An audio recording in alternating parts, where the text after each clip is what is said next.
ကိုချံဝိုင်းနဲ့ကိုကကိုအိမ်ဆောက်နေတာကိုလေမြေကွန်ဆိုပြီးပေးရသေးတယ်ကိုမိဘဘိုးဘွားပိုင်းလာတယ်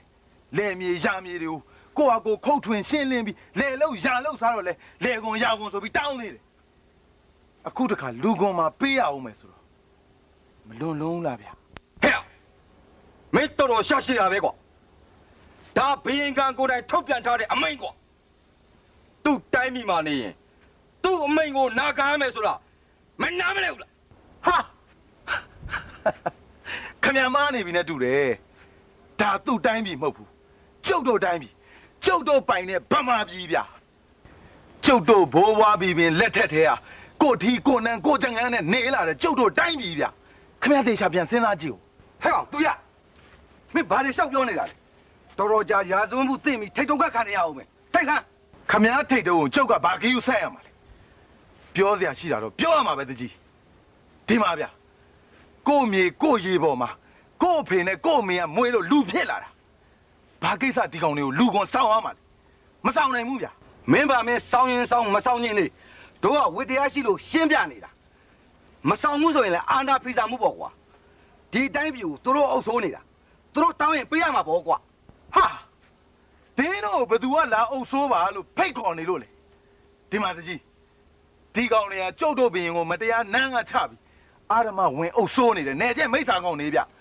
ကဘာလက်ပြီးလူရဲတိုက်ခိုက်နေတယ်ဓမြအကြီးသားတွေမြေကွန်တို့ရာကွန်တို့စောင့်ပါဆိုလို့ကျုပ်တို့စောင့်ခဲ့ပြီးပြီအခုတခါလူကွန်မှာထပ်ဆောင်အောင်မယ်ဆိုရင်ရလီလိုလေအိုတစေဖြစ်ပြီ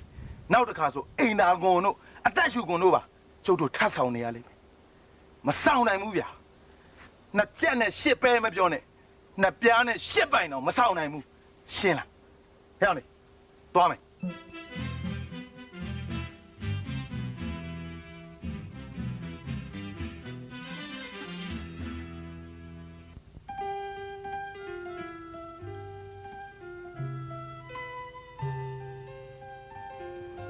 မောင်သူရပြားမယ်မင်းတဲ့တုန်းကဗကြီးအိမ်မှာမြို့ဝရောက်လာတဲ့ရာစိုးကို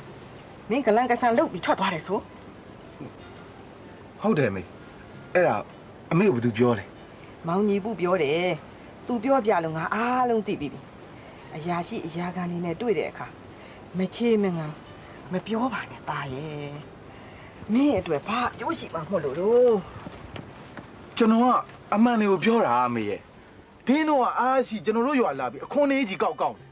သူတို့တောင်းတိုင်းတာပေးနေရရင်လေကျွန်တော်တို့ရွာလူတွေစားစရာတော့ကြံမှာမဟုတ်ဘူးအကုန်လုံးငတ်သေးကုန်လိမ့်မယ်ဩသားရဲ့ကိုတယောက်တည်းပေးရတာမှမဟုတ်ပဲတရွာလုံးပေးရတာအညာမိုးခါရီတောက်ရင်ကိုလည်းတောက်ပေါ့